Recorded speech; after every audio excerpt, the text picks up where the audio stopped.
جب بابل شہر میں نمرود کی جھوٹی خدائی کا ناقوس بج رہا تھا اور شہر کے ہر دروازے پر اس کے ہم شکل بت رکھے گئے تھے، اور جو شہر میں داخل ہوتا اس کے لیے لازم تھا کہ اس بت کو سجدہ کرے، اور اگر وہ سجدہ کر کے نہیں گزرتا تھا تو اس نے سسٹم ایسا رکھا تھا کہ گھنٹیاں بجنے لگ جاتی، اس لیے چاروں ناچار ہر شخص کو اس کے بت کے آگے سجدہ ریز ہونا پڑتا تھا۔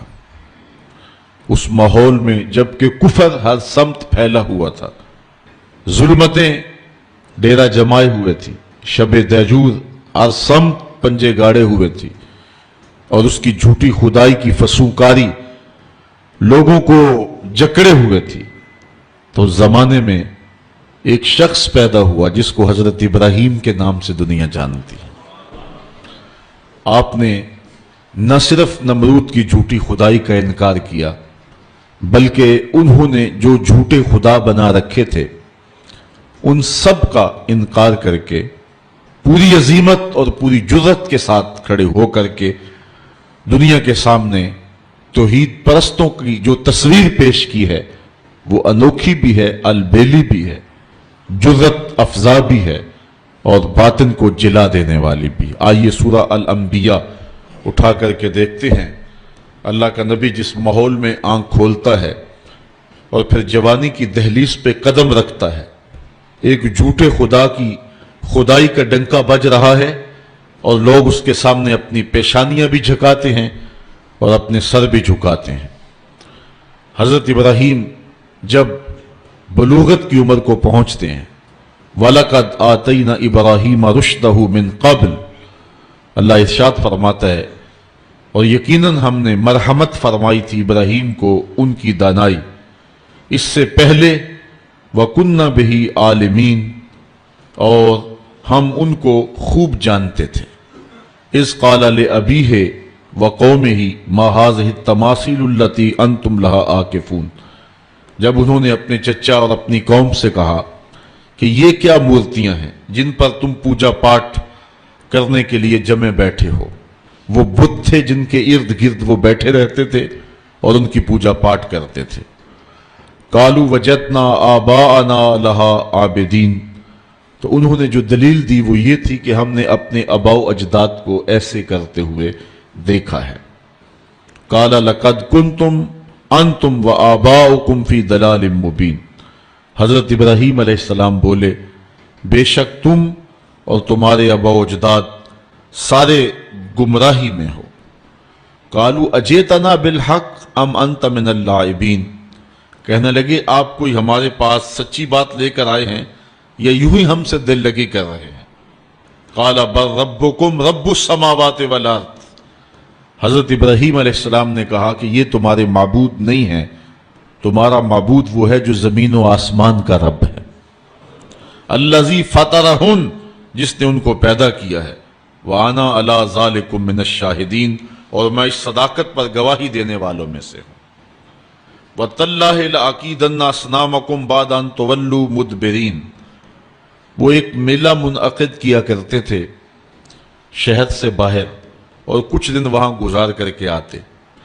عادت ان کی یہ تھی کہ جب وہ میلے پہ جاتے تو پہلے بتوں کے استہانوں میں حاضر ہوتے اور وہاں ان کے سامنے جا کر کے اقسام کی مختلف رنگوں کی مٹھائیاں رکھتے، اور پھر وہاں سے وہ میلے میں جاتے۔